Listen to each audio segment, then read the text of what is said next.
Hi, this is Sheri Ann Richerson from experimentalhomesteader.com, and this is one of the roses in bloom in my garden today. I have a few chives in bloom. This is the rose that's covering my birdhouse.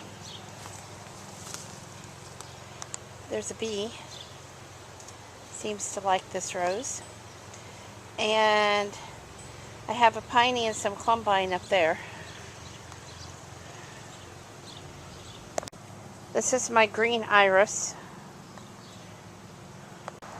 This is another rose that's blooming today in the garden. My perennial geranium is blooming. I have some Dame's Rocket. Another peony in bloom. We have weeded the shade garden this morning, so you can see a little bit better what's going on in here. The raspberries are just loaded.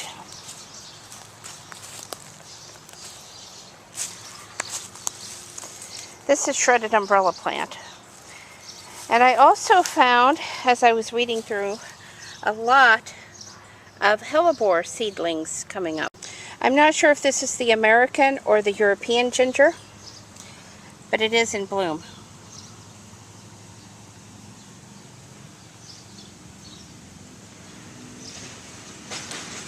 And then, I'm not sure if this is golden seal or if this is something else that I bought a number of years ago. But it has come up, and I did find the tag. I don't remember. Oh, there it is. Okay. Yes, I do believe that that is golden seal. I can't get it to come in. It's HYDRASTISCENADENSE.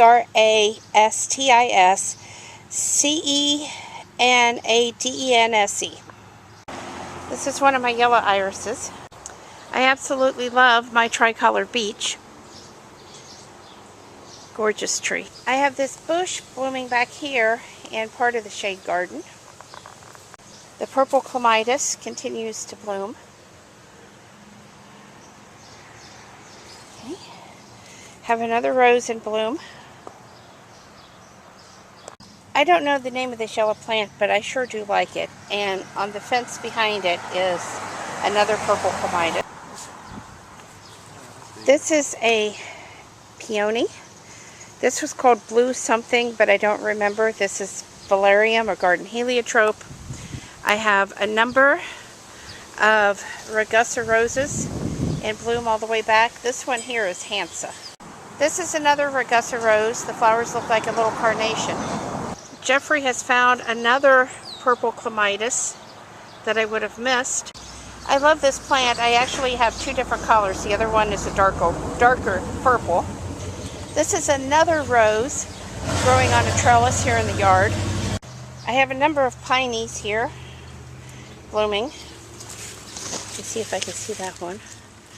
I think these are absolutely gorgeous.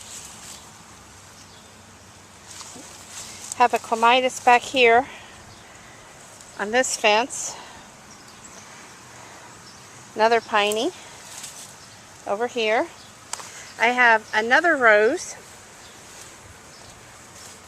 Oh, and I have a rose down here getting ready to bloom. I'm going to have to get that weeded out. But this is another rose that is just loaded.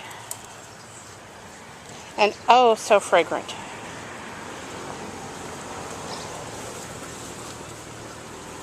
I've got some trees that I need to get cut out of here. But as you can see, just loads and loads of blooms. This bush is huge. This is called Amsonia Blue Star. I knew I'd think of it sooner or later, and that's what it is, Amsonia, and it is a native.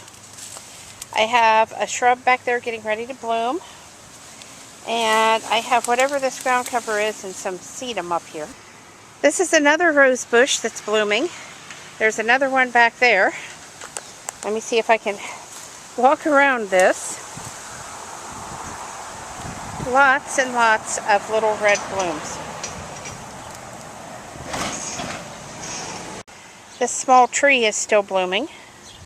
One of my favorite ground covers This is another rose that's blooming, and behind it is Dame's Rocket. I have a really pretty iris back here. Had a lot of trees come up this year that I need to deal with. And I need to break off those faded irises. But isn't that a beautiful, beautiful color? Another iris. The annulla is growing like crazy. And one last iris. The coral bells are still blooming. This is another one of those red roses in a different location. This is a whole row of roses. I have no idea what they are. They came from Jerry's grandma. But they are very, very fragrant. This is wallflower in bloom in my beneficial insect garden. And this is my wisteria. This is Amethyst Falls. And you are literally seeing the whole plant right here. It's not very big, but it is absolutely loaded in blooms. Another peony in bloom, and another peony under the apple tree. This is the small vegetable garden that we've been working on. That is rosemary and some heirloom tomatoes. Okay. My plum trees. A huge patch of iris. This is a peony I grew from seed. I know that one of the parent plants is green lotus. I have absolutely no idea what it crossed with.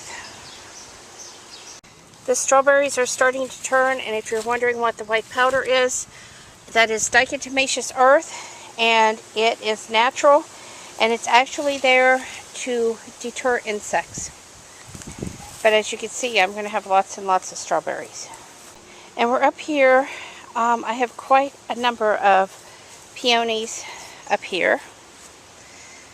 This is one that I think possibly hybridized in my garden, but I'm not positive. This is a small pink one that's not quite open yet. This is a double pink, very pretty. Another double pink. This is one of the corals that I kept missing out front because of the rain. Another double pink. And then I have a double white. This is a different variety of Amsona, and I don't know exactly which one this is. But again, it's a native. It's up here in my native plant garden. This is one of my geraniums from Blooms of Bressingham. It is called Azure Rush. Very pretty plant, very hardy. I've almost neglected this since I planted it here, and as you can see, it's growing and blooming. Okay, so I got really depressed last year after planting these blue fingerling potatoes, and I didn't get up here and do a darn thing. And I left them right in their hole all winter long, and I want you to see they are coming up, and they're going to be fine. So when I tell people that you really can plant potatoes here in Indiana, the end of November to the end of December, I'm not kidding, and they will indeed over winter.